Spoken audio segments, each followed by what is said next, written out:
Dr. Thongolal Hauke, who are these mobs? And when the General Saab said, Dr. Hauke, it's not a counter-insurgency problem, it's a different problem. How would you frame it? Peace has been elusive in Manipur for the past 45 days, and we have been, talking from day two that there has been, some sort of mob mentality that's going on, and there is a riot going on, creating mayhem for the last so many days now. And from the first day itself, I have been observing and commenting on the day two itself that this is a kind of situation very different from the previous ones, and we have prescribed from the day two that the law and order mechanism is out of control, and president's rule has to be imposed. And till today there's no talk about those measures, and the central government has been so much reluctant to impose president's rule despite knowing fully well that the law and order situation has been collapsed totally for the last 45 days. And if you look into the visit of the Union Home Minister 15 days ago, he has asked both sides to maintain calm and peace, and he will bring out certain mechanisms, political or any thing else, after 15 days. So it's been 15 days now, and for the last 15 days, looking into the request of the Home Minister, the cookie side has been maintaining calm and peace. There's no offensive or there's no any kind of problem created by the group, and that is manifested in all this violence in the past 15 days. So basically, if peace has been maintained by the other group, why is it happening? Who are the perpetrators? There has to be identified, and then there has to be control.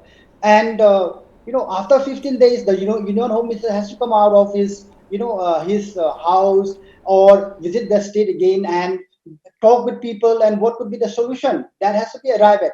I have been sharing panel with Minister Ranjan for 2 times in the last month to bring about or to calm down people, and we have shared so much. And it's very unfortunate to hear yesterday that his house has been burned down. And who knows, today or tomorrow, my house could be burned down, razed to the ground in Manipur. So that is the situation. How do you control the mob? So it's only through the president's rule that such kind of measures can be carried out. So I appeal to the union government that the situation has to be controlled by them. Right now, otherwise it could spiral into another bigger confrontation, bigger kind of involvement of people surrounding the state. So it's a very critical situation, and the Union Home Ministry, who have been keeping a watch on this state without taking concrete measures, has to come out, and the Prime Minister has to start speaking out about the problem and acknowledge that there is a failure of the central government also in terms of controlling the situation. Okay, my colleague Varghese has a question. Well, when all of them were describing about the mob, so I was going through the report in the Hindu where they spoke to a source, and they were talking about how women are being made to take part in these agitations right in the front, and how they're using the women. And I think the general also will be able to give an insight into it. How both the communities are using women to create blockades. So if the mob wants to target something, first the women come and block the arterial roads.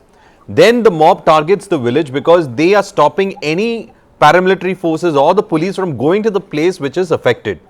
They have a shortage of women contingent among the paramilitary forces, and because of that, most of these soldiers can't go forward. They have to go on foot. The trucks are stopped.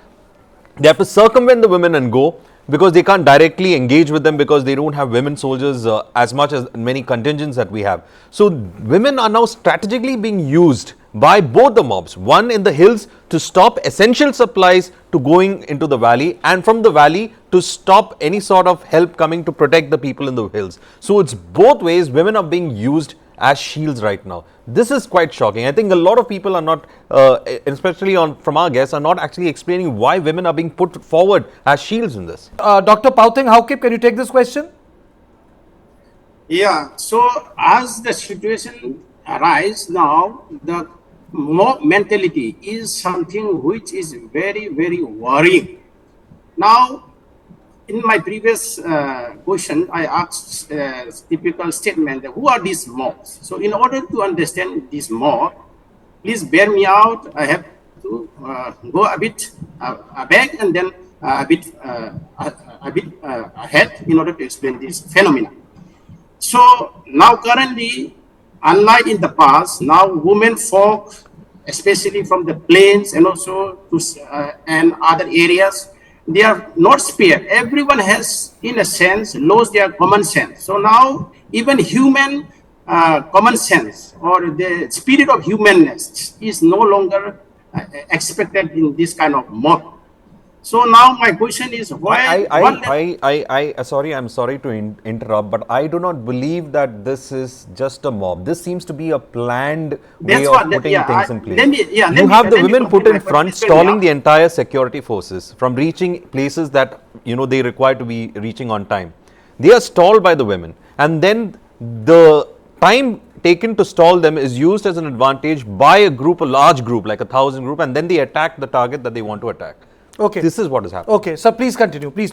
Yeah. Okay, so let me complete this point. So the mob is the question. Now the mob has to be controlled. Unless we control this mob, we are not going to see any kind of peace, any kind of normalcy.